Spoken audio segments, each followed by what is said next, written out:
Namaskar, everybody. Thank you for joining.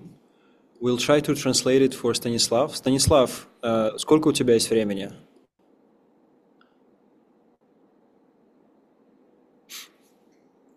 I'll try to be brief. Да, у меня Маскар стори. У меня минут 5 еще есть. Нет. 10. No, I won't be able to make it in 5 minutes. All right, no problem.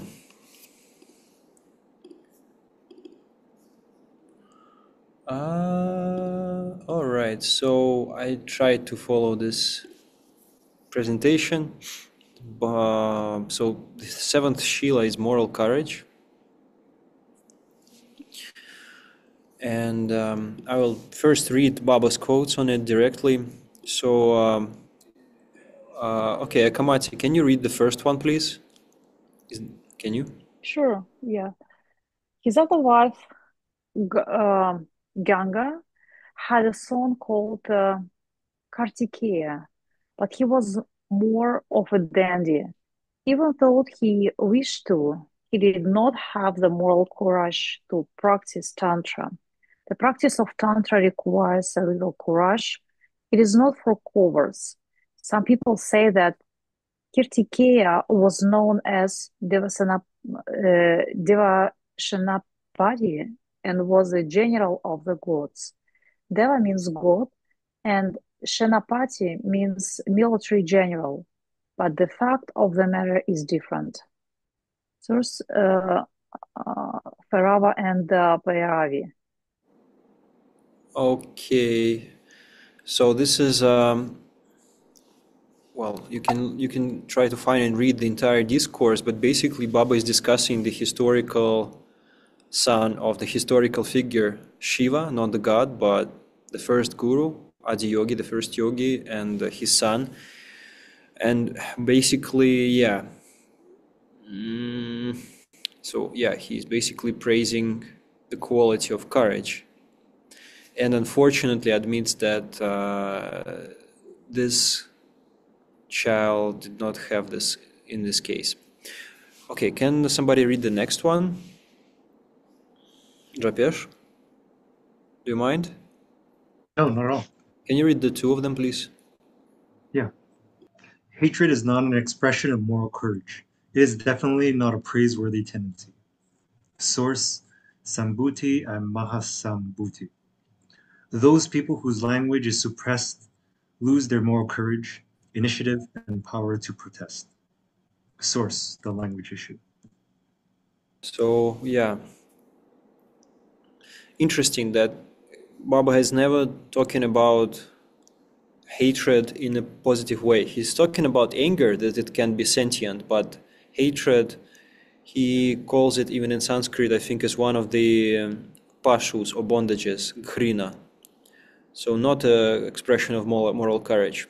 It's not a praiseworthy tendency, as opposed to in some select cases of sentient anger. So in the second quote, the third quote here relates to the language. And language, is the expression of the mind. It's like the expressed voice, vocalization, vocalized vibration. So whenever our first language or any kind of language that matters to us is expressed, when we cannot express ourselves fully as we feel ourselves inside, our power seems to be suppressed. That's why Baba basically is very is pro-decolonization, I would say. It's my understanding of his teachings. Basically, we should encourage and ourselves practice our every language that we speak, especially our mother's tongue and the first language. It's important to read, to write, to speak it, and not to suppress it. Because otherwise people feel that they are being oppressed on a very subtle level, because language is very sacred to people. And I think he said in other discourses that it's very, that every language is sacred, every vocal expression is sacred. No language is more important than others, and the language is a very important cognitive development. Okay, Stanislav, namaskar. Всего хорошего.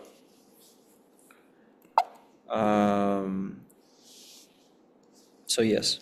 The next one, Ken Madhuvidyā, can you read this one, please? This is from Anandavani Samgraha, which is a collection of spiritual messages which Baba delivered usually on the New Year's Eve, or I think the 1st of January. We read them. Today, all over the world, a green fight has started between the evil forces and the benevolent forces. Only those who possess the moral courage to fight against the evil forces can give a soothing touch to the struggle-torn earth with the balm of peace. Remember, you are spiritual aspirants, hence you alone shall have to undertake the mighty task of saving the earth. So it's always very inspiring and fierce his Baba's messages in the moral power that we have to exercise. So courage, actually, this word, if you read the etymology, there is the etymological dictionary online. I think the last time I checked, courage came from some word like car that actually meant heart. So the power of heart, I think that's also one of the meanings of this word. So morality overall is very important, and I think today I shared with Madhuvidyā later, previously, in developmental psychology, they discuss, there is one theory by Kohlberg, I think, and if you're interested, you can see it. I shared it on a chat in Canada, meditation steps on Ananda Marga Canada. But the most important point is that there is the so-called moral thinking. So Baba in other discourses called morality as a dynamic force. In other words, a person in one situation, so it's situational. So meaning if we have enough strength in one situation where the temptations are not so strong. So we have, for example, like there is a bribe, we are offered a bribe of like $10. Well, I mean, and we are easily can resist it. But if we're offered, say, $1 million bribe, then we may not have enough courage, we may not have enough mental and spiritual and moral power to stand against it, such a temptation. So it's a dynamic force. So interestingly, in this theory by Kohlberg, we see that it develops actually morality. So for example, from more crude versions of morality to more subtle ones. So for example, in the beginning, morality is like we're basically, let me share it with you. So basically we just blindly follow the authority without questioning. So we just follow it. I will briefly talk about it, you can read later on. So just obedience. The second one is instrumental orientation. So this is like the second stage of development of morality. According to him, it's just a theory, right? So people look out for their own needs. And they are so basically acting out of ego's interests, which is fine, but crude, right? So the next one is interpersonal. The second level is conventional or focus on social norms. So we follow morality because basically we want adolescents and adults to believe that we have to behave according to others' expectations in a certain way. The next one is social system morality. So we believe that social roles, expectations, and laws exist to maintain order in the society and promote the good of all people. And the third level is post-conventional, focus on personal moral principles. So getting more internal. You see, I think the dynamic is getting from more like external to more internal, internalizing discipline or morality. So the fifth stage is social contract orientation. So in other words, adults agree that members of the cultural groups adhere to a social contract because a common set of expectations and laws benefits groups of members. And the very last stage, according to him, interestingly, is called universal ethical principles. So abstract principles such as justice, compassion, and equality. And we would add, as yogis, yama niyama. Yama niyama are supposedly, they are supposed to be universal ethical principles, which means they pertain not only to the world, to all nations and cultures and times, but supposedly even to other planets as well. We can only speculate about how they can apply it, but for our, civilization, for sure, this is their application, and they're supposed to be universal. So you can see there's this journey, and people progress through the stages in sequence. It's interesting that not all people advance to stage 6, not all people reach to the universal ethical principles, but usually his observation is that people typically do not regress. So usually, for example, if a yogi learns to follow universal principles, they do not really go back. So moral reasoning is linked to moral behavior. In less advanced stages, external forces such as rewards and social punishment norms have greater influence on moral behavior. So in other words, we follow something because the society has imposed it on us, because family imposes it on us, and not because we want or don't want it. So the more we go, the more internal it becomes, the more we are able to use inductive thinking. Light is gonna die. I'm gonna go into darkness now. Okay, let there be light. Baba. Thank you, Baba. Okay. Baba saves the day, the lecture, the class, the discussion. So in more advanced stages, people are more likely to advocate to alter laws that do not benefit group members. So in other words, think about family. In the beginning, parents can impose laws and say, okay, you do this and there's no negotiable. So this is like just blind obedience. However, when a parent says, okay, we do this because we do that, basically they introduce critical thinking and reasoning to others. To children. And apparently the more we grow, the more our relationships become egalitarian or two-way, like there is a dialogue. And in the end, we even can suggest that we can change or alter something.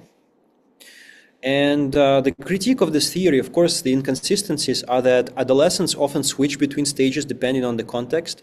And I think this relates to, meaning like we can be very like follow universal principles, but in certain situations, for example, when our language or our family or our loved ones are insulted, then we revert from those lofty principles. And even though we generally try to follow them, in this trying situation, we lose to more base understanding of morality.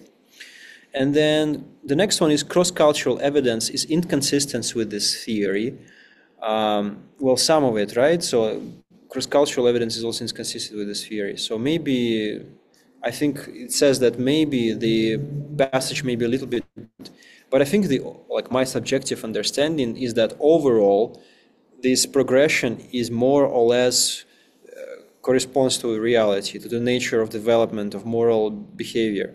So emphasis on individual rights and justice reflects Western Judeo-Christian culture. Well, sure. I mean, that's what he came from, and we don't know that he was a yogi. Like Kohlberg apparently was not a yogi, and he may or may not have known about the universal principles. But I think for us, I was very inspired by this possibility of going from more like external to more introversive understanding of it, or in other words, from crude understanding of morality to more subtle. So moral reasoning may be based on different values in other cultures. So for sure, we are all influenced by other cultures. And the example, Hindu religion places more emphasis on duty and responsibility to others. So exactly. So yoga influenced Hinduism and not vice versa. So Tantra and yoga influenced Hinduism and not vice versa, because it was more, yoga was primary to the formation of the fundamentalist Hindu religions, and because there are so many, like Shaivism, Vaishnavism, I don't know, I'm not an expert in this, but there are different alienations. Anyways, I try to be concise, and it's a big we can go into big topic because these principles are very, very powerful. So Baba phrased it as moral courage. So I'm not gonna talk much about altruism here because it relates more to service mindfulness. It kind of is related to it, but in the class today on the development psychology, pro-social behavior as opposed to altruism, pro-social behavior is a more of a broad term that means that actions that benefit others. But altruism is a more narrow understanding of prosocial behavior, which means that we are helping others with no direct benefit to ourselves. So Baba's definition of service is acting for the welfare of all without asking everybody in return. So basically serving the Supreme in this form of people, animals, universe. So this is a very, very high standard, and we try to go in our spiritual evolution to this level. Interestingly, by 18 months, child starts to basically show different acts of altruism, and preschoolers gradually understand needs and learn appropriate altruistic, selfless, without quote unquote selfless behavior. So prosocial intentions and strategies for helping increase with age. So children help when they can imagine another's one situation, so they're able to take perspectives. So it's quite limited at the age from 2 to 7 by egocentrism. So we learn to develop empathy with time. Children help when they can feel another's feelings. So it's a lot. So I'm kind of trying to show, and moral reasoning, children become more pro-social as their moral reasoning becomes more advanced. So in other words, it's an evolution, it's development, it's a dynamic and not a static force. So as children age, they make more moral decisions on principles rather than on the basis of reward and punishment. And so with spiritual development, we become more and more altruistic, even while we do sadhana. Of course, we also keep developing rationality, and in certain situations we have to act pro-socially, because in this matter of existence we cannot just do things altruistically without expecting anything in return, because food costs money, living costs money, education costs money, some of it, especially post-secondary, especially in Western cultures. But basically, I think this is a distinction. Spiritually speaking, Sri Shanandamurti is very adamant in his phrasing that we should aspire to do every action in our life as far as possible in the spirit of service, meaning altruistically. So as a service to the Supreme, as karma yoga. Anyways, that's it for this, and just some inspiring quotes, because I think it's good. So who wants to read these quotes, please? One person. I can read them. Okay, thank you, Zhugesh. The willing are led by fate, the reluctant are dragged. Cleanthus of Assos. A man cannot live well if he knows not how to die well. Seneca. A man with outward courage dares to die. A man with inner courage dares to live. Lao Tzu. Courage is resistance to fear, mastery of fear, not absence of fear. Mark Twain. God will not have his work made manifest by cowards. Ralph Waldo Emerson. Okay, my computer is about to die, so I hope that this is basically it. And in relation, now speaking really like about kind of concept of renunciation of vairagya and ananda marga, it differs from other kinds of asceticism. And Baba makes a very beautiful, elaborate explanation of what it is. And I think it very much relates to courage. Who wants to read about? I think I should read about this because I haven't read. The scriptures declare that there is only one thing in this universe that is free of fear, and that is vairagya, renunciation. Source treading the broad path of spirituality. Well, Sri Shanandamurti. Renunciation does not mean giving up everything and going into seclusion. It is not an escapist tendency. Fundamentally, it means not to be influenced by any color. It means vibration or thought. It's my comment, sorry. It can be compared with certain fishes who live in the muddy depths of ponds and yet never get smeared with mud. This psychic attitude is called vairagya. When is one established in such a psychic feeling? When one realizes that those objects whose colors have so far influenced you are not at all permanent. Visible today, they will disappear tomorrow. One realizes if I follow them to influence my mind today, If I allow them to influence my mind today, I will feel acute pain when they disappear in future. So in no stage of my life should I allow the colors of those objects to influence my mind. Source: treading the broad path of spirituality. So the solution is Madhuvidyā, and I don't mean just a physical person. Madhuvidyā is the second lesson of treating everything in the spirit of Brahmacharya, treating every expression of this world inside and outside of ourselves as an expression of one supreme entity, one supreme consciousness, one Brahma, one Parama Purusha, one supreme soul. These are all synonyms. So this is it. What else should I say? Super inspiring. Questions, comments, concerns, 1 minute, and then we go on to Madhuvidyā. Hopefully I will not die. Oh, I had a great dream today. I had a very big fight with my very close friend, with my Acharya, not my Acharya, but with one Dada. I think it's based on sentiments on my side. I admitted my wrongs, and I think he admitted partially of his.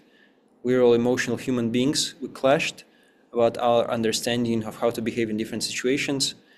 So basically, moral courage, I think I did show it, but at the same time, partially my ego was very much also in play. However, I tried to use it to understand the situation and basically use it in the spirit of welfare, to understand how to live my life basically better.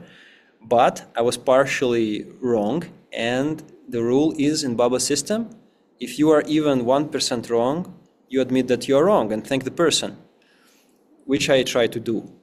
Anyways, I had a dream, and in this dream I was going into the dark place with my friends, Ameya and Abhaya, and I actually fell into the mud pile. I fell into the mud, and I completely drowned in it, and I died.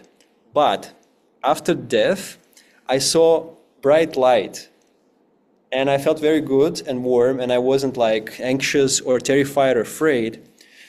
And I kind of forgot about the light part, and I remember the bad part. And then I went to the gym, and I realized, I think we exchanged some messages on this subject with Madhuvidyā. Shared a new video by Radha Sadananda, and he shares about this dream.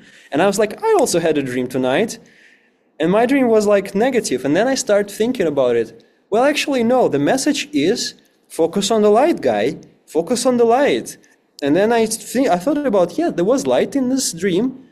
And when I thought about it, like, I got the message, the mud will go away. The mud will go away, so you can't really die. The physical body may die, your thoughts may die, your conceptions may die, your pride may die, but your soul, the supreme conscience, Baba, will never die.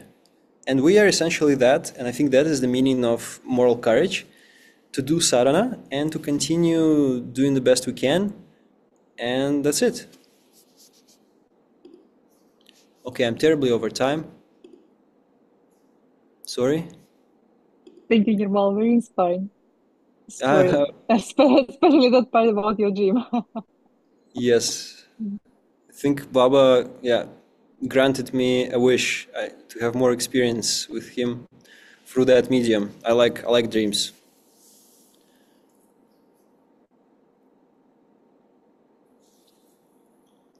Well, if no questions, let's go to Madhuvidyā, please. And we have principles.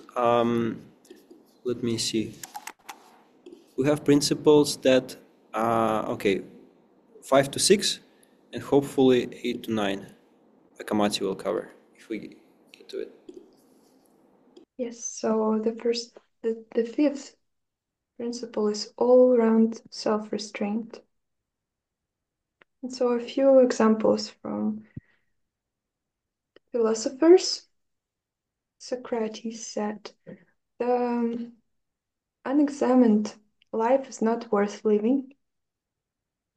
This famous Socrates statement implies that only through discipline, self-examination can one cultivate the virtues necessary to live a good life.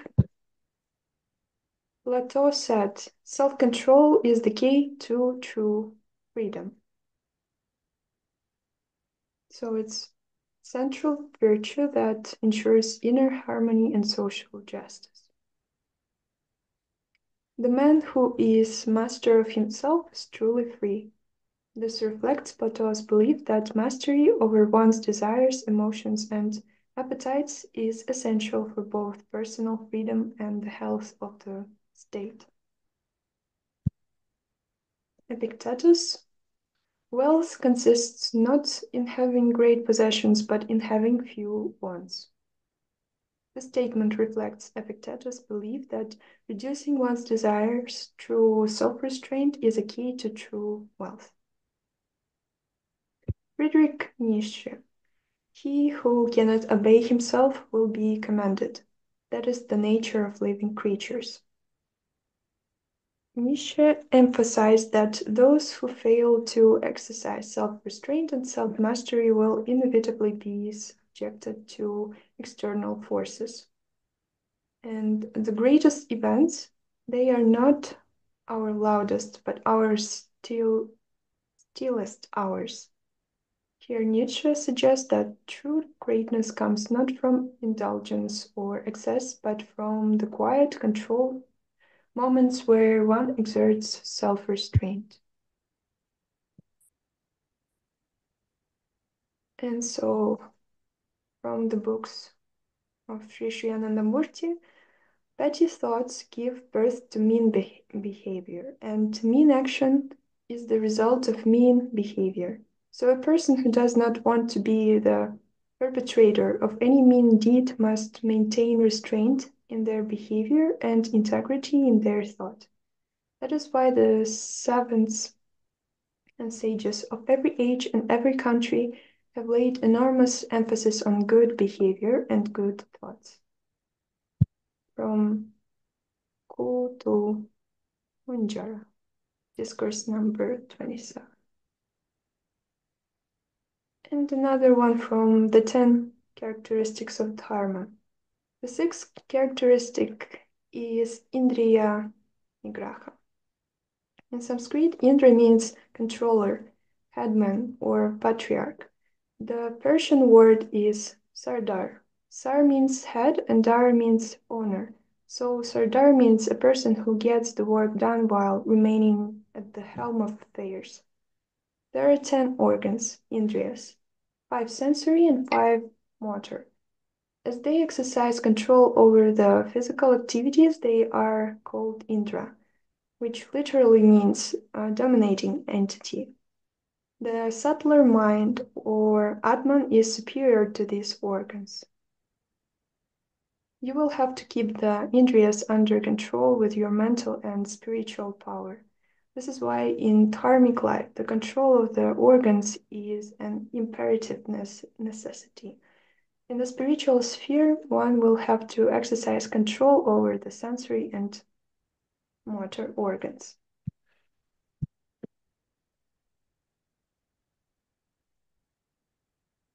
And the last one from 7 Secrets. Indriya Nigraha means one should have proper restraint over afferent and efferent organs. While thinking, you should have proper control over your thoughts. While doing anything, you should have proper control over your dealings. This all-round self-restraint is known as Indriya Nigraha. This is the 5th requisite factor. Pramidahara. To maintain the physical body, you require physical food, air, water, light. But physical food is not simply for the physical body. It has got its effect on the spiritual body. The cells of your physical body are created from the cells that you receive from your physical food, and your psychic body is also influenced by these cells. So while taking food, you should be very careful. You should always try to take sentient food, and on rare occasions you may take mutative food. You should never take static food. Not only that, but your diet should be balanced. You must not take too much or too little. The food should be substantial.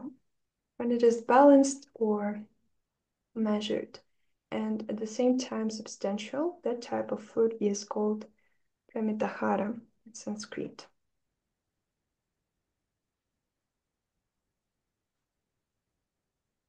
So yeah, it's about the balance, not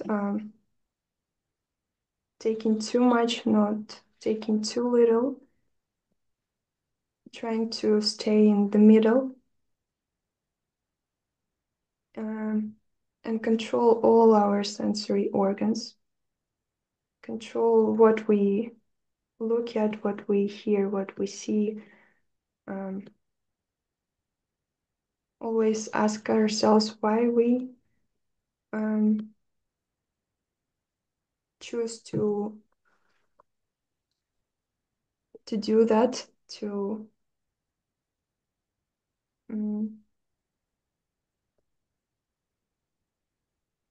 just keep asking ourselves why,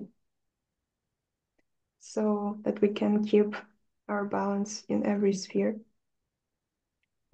And I have an example from Princess Mononoke.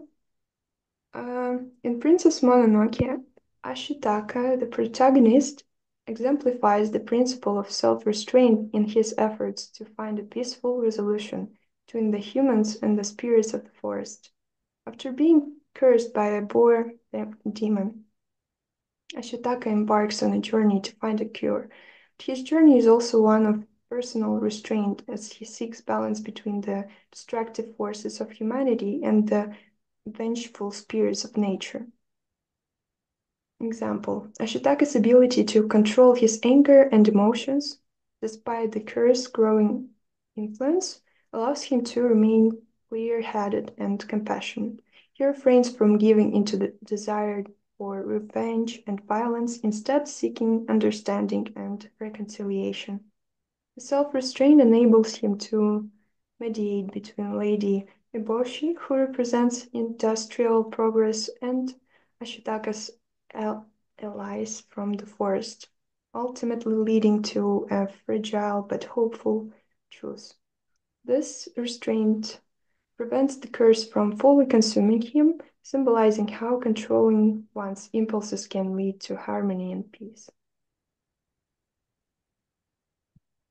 Okay, so that's all for this principle. Do you have any questions or maybe stories? This is a remarkable example. Very accurate and deep reflection. Thank you. This is a great film. Like, if you haven't seen Princess Mononoke, I recommend you to see it.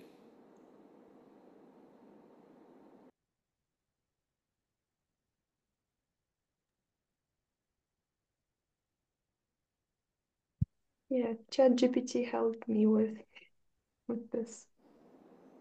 With what? With writing? This text is by ChatGPT? Yes. Jesus Christ! Baba nam kevalam. But you had your ideas, right? You gave it your ideas. Yeah, kind of. What did you ask it to do? You say, can you just kind of tell about self-restraint in this journey? You know, I mean, in this film. Let's not go deep into it. Okay, just technical details. I'm just curious. Thank you.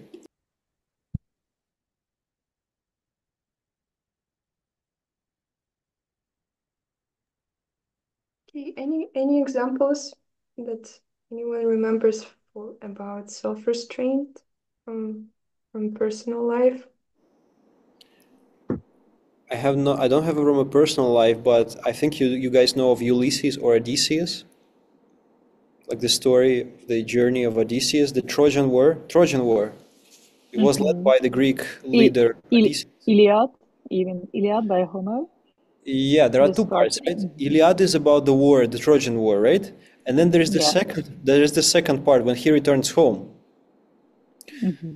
And he goes through all Ithaca. So he goes all the way, and basically Poseidon, the god of the sea, cursed him and doesn't let him to go. And what happens basically, he has to overgo so many challenges before he can go home.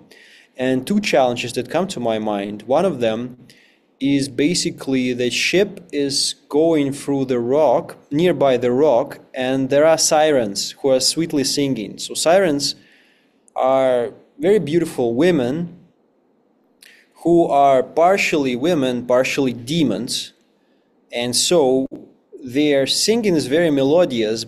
And the thing that the way it works, if you listen to it, then you basically go towards them, and your ship is destroyed by against the rock. So he said, "Tie me to the sail, tie my body to the mast. Let me hear whatever is going on, but don't whatever happens, don't let me go." So he basically tied himself, and he passed through it. The ship did not basically collapse, and his team members. I forgot what the mechanics of how he navigated through it, because maybe his team put wax in their ears or something. His crew, but anyways, that was the self-restraint that he used to survive this very perilous adventure. Another one was, yeah, I think that was the major one that came to my mind.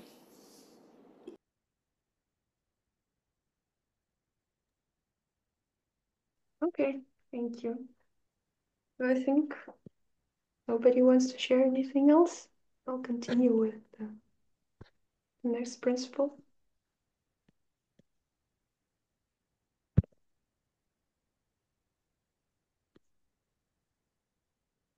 Which is sweet and smiling behavior.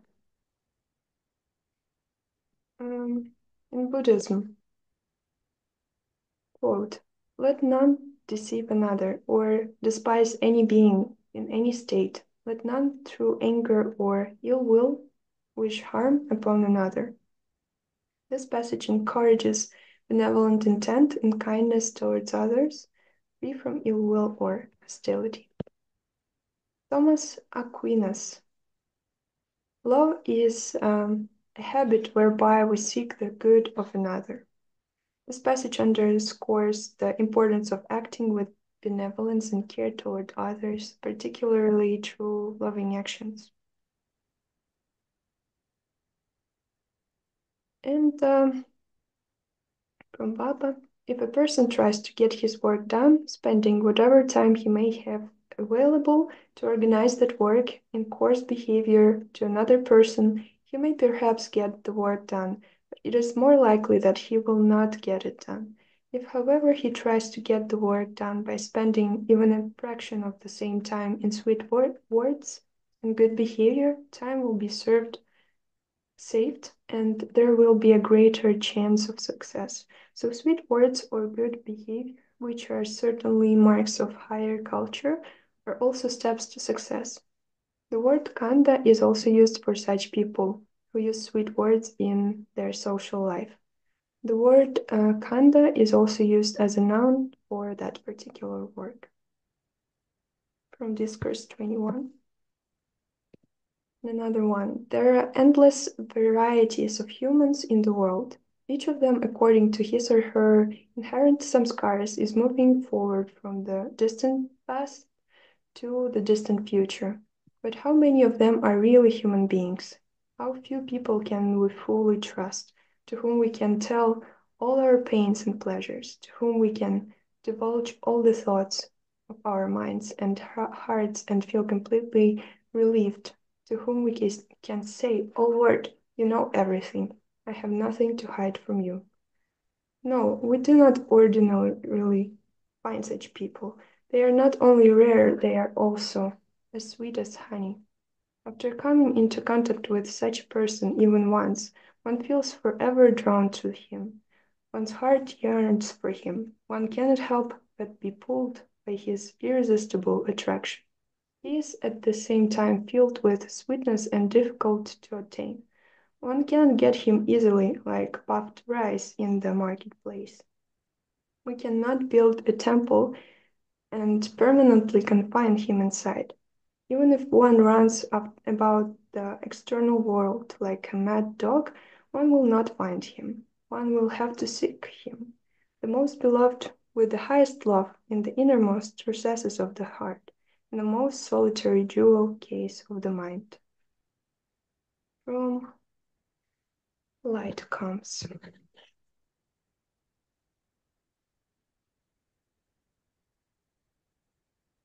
Yes, I have a few words about this principle.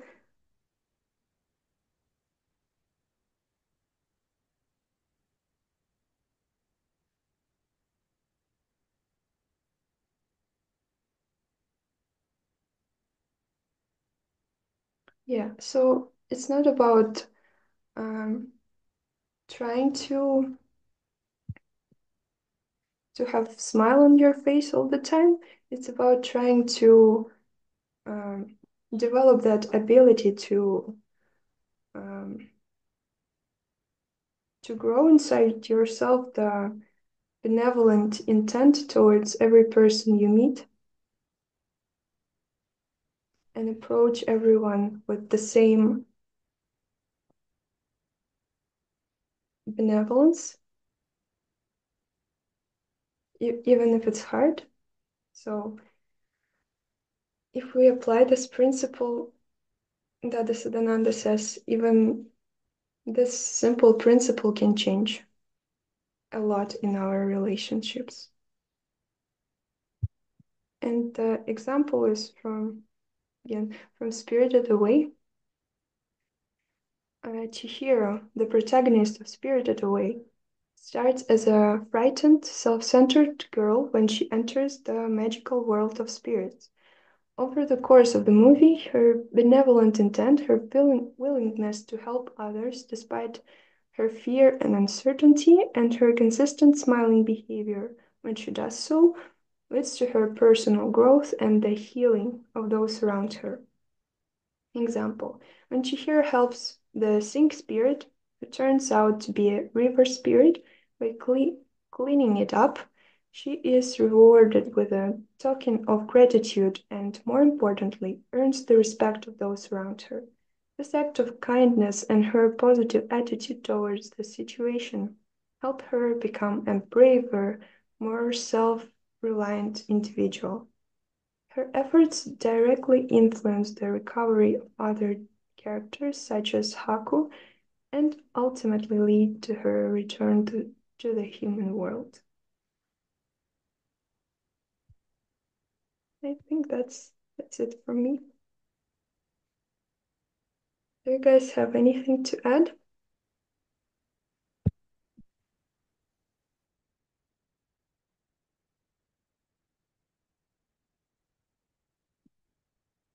I mean, brilliant examples, Madhuvidyā. These are brilliant examples. Have everybody seen these? How do you say? Films? Yeah, that's an amazing movie. I like it. The way and Okay, I'm gonna put a I saw question. Spirited Away. No, I saw it a long time ago, but I remember nothing. So I'm gonna rewatch it. definitely Interestingly, worth. I think every novice spiritual aspirant feels like Chihiro. This is a beautiful metaphor of going, I think, into the spirituality, or actually even growing up, which are like similar correlational processes. Yeah. Yeah, actually, when she helps the stink spirit who everybody hates, she's basically very altruistic and compassionate. She doesn't want anything to do with it. Whereas everybody else, they do it because they want money from it. You remember, and it gives everybody money until something happens. I'm not gonna spoil it for those who haven't seen it. So basically, long story short, she becomes friends with this spirit. This is an interesting thing. Whereas he wreaks havoc in this hotel where this main action takes place. Yeah, beautiful examples, beautiful. Have you guys seen Porco Rosso? No, By the same Ghibli it's an studio? anime movie as well.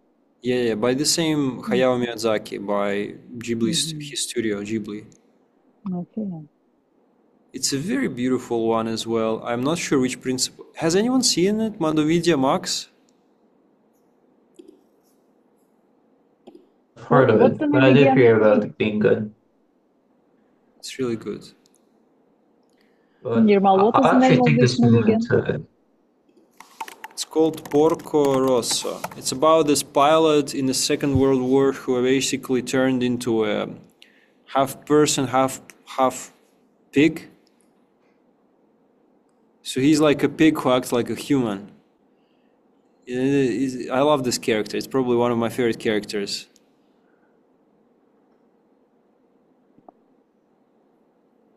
I think actually it's also about self-restraint, the fifth principle, what Madhuvidyā was talking about.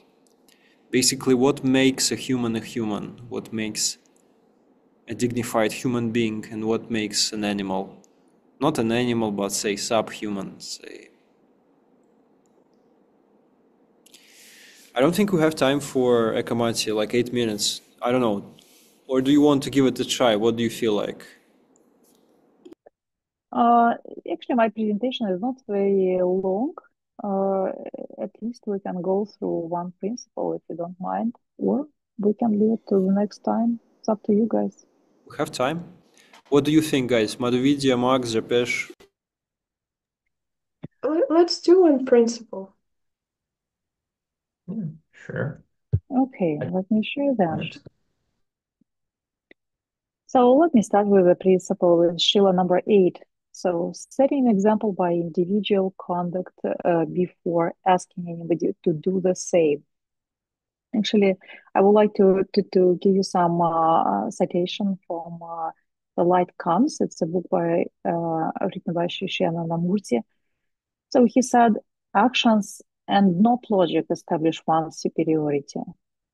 And great, and I would say that the great illustration of this principle comes from the old um, major religions. For example, the one story that comes to my mind is a story from the Bible. When the angry crowd was ready to throw the stones to Maria Magdalena because of her immoral behavior, so she exchanged, her body and her love to money to survive. Right, so the angry crowd was ready to throw stones to her, and Jesus stayed in front of this crowd, and he said, "So let those who is without sin or innocent be the first who throw a stone to her." And after his words, the crowd literally retreated, and no one threw the stone to Maria Magdalena because no one is innocent. No one had no sin, have no sins at all, right? So another example from the Muslim culture, actually, because from the Quran we know that, and from the living of Prophet Muhammad, we know that he lived a very noble and decent life. He was a role model, not only for those people who lived at that time, but also for many other generations of Muslims. He's still a role model for Muslims around the world. So he was an exemplary family man, first of all, and despite his responsibilities, multiple responsibilities as a teacher, he was a teacher, he was a judge, he was a statesman, and beside that, he did a lot of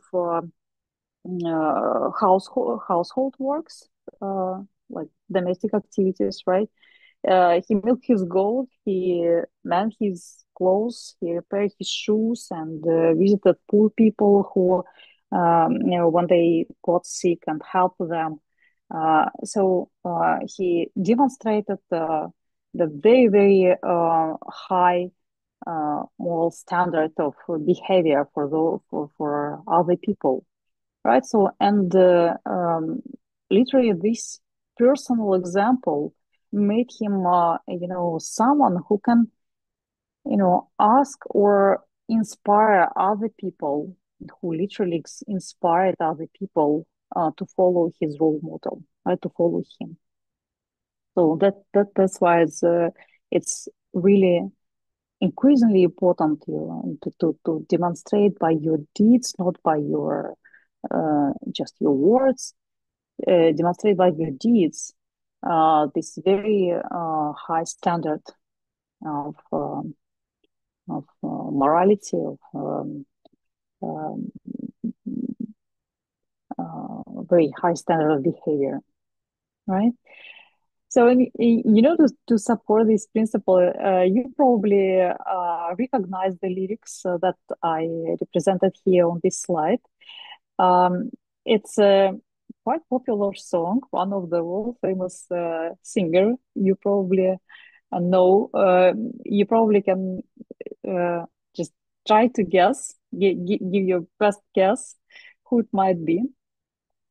So, in this song, uh, the author is actually told a story about himself, who don't want to be indifferent to the injustice of this world, and who don't want to tolerate all those bad things that he observed around him, and he repeat the phrases like that. I'm starting with the man in the mirror. I'm asking him to change his ways, and no message could be any clearer. If you want to make the world a better place, take a look at yourself and then make a change. Do you know who sing this song? This is Omkari's favorite song, but I'm not gonna spoil it. Guys, Madhuvidyā, Japesh, what's your guess? It's Michael Jackson. Yeah, exactly. Yeah, you're absolutely right. So this his song, one of the, it's not the first album, but it was one of the very popular album of Michael Jackson. So Man in the Mirror. Uh, yeah. So, um, so guys, any comments about this principle? I asked ChatGPT for some examples from popular media, following an example by Madhuvidyā, which she inadvertently, consciously or unconsciously started. I'll put them on chat. It always comes up Yeah. with the Harry Potter for every principle. Well, then you gotta be more specific. Also, I asked them about Lord of the Rings and Aragorn. Have you seen Lord of the Rings? All of you? Yeah. The third part, when he goes, no, when he goes to this, he tries to get to summon the dead to help him, to make them follow the oath. And basically everybody tells him, you're gonna die, guy. Nobody's gonna go with you, except for his friends.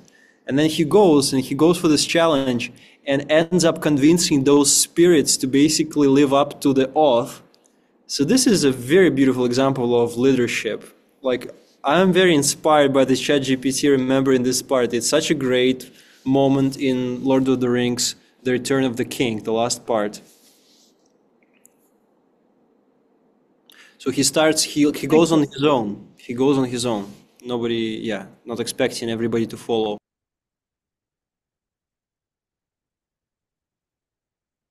Yeah. Lord of the Rings is great source for any examples for examples for any shows, I think. Yeah, and I was disconnected. I think Nirmal's power lasted exactly Y- 10 p.m. It's perfect. Yeah, exactly, just in time. Yeah. right when it turned 10. Perfect timing. Okay, so it's already 10 p.m. So I think we can stop at this time and probably continue next time with the Shiloh number 9. What do you think? Yes, let's do that. And also we need to find someone to take a few more Shiilas. So we have, how many can we take? Today we managed to go through 4 Shilas, right? So Yeah, last time 4 as well. So I think 4 is the best we can do. Okay, my computer died, but my phone is alive. Yeah, Madhuvidyā, can you? So what are we gonna do? We have. Let's do 4 more, right? You said 4. We should do 4. Okay, Yeah, so go ahead. we need to take 10th, strict adherence to the principles of Yama and Niyama. Who wants to take it?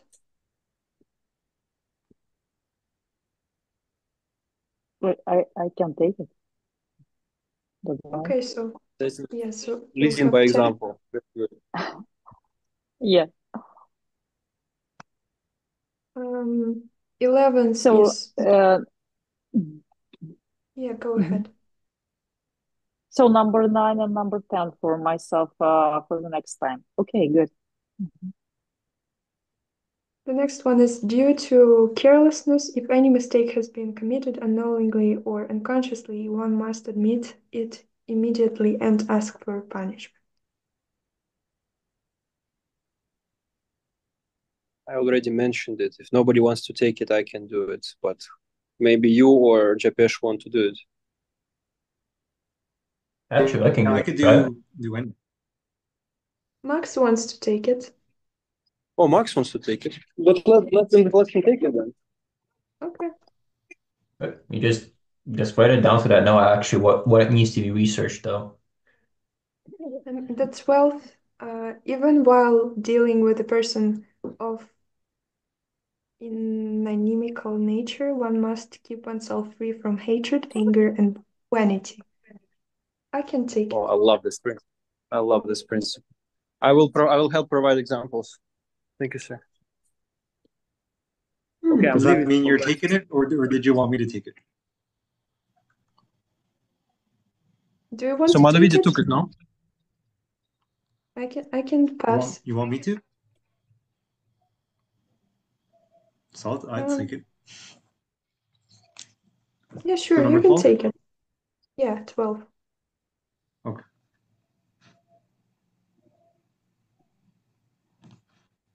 I can All right. write it down in chat. Very good. Thank you, Madhuvidyā. Thank you for facilitating. Thank you guys for joining. Have a good weekend, right? Yeah, and happy upcoming Friday.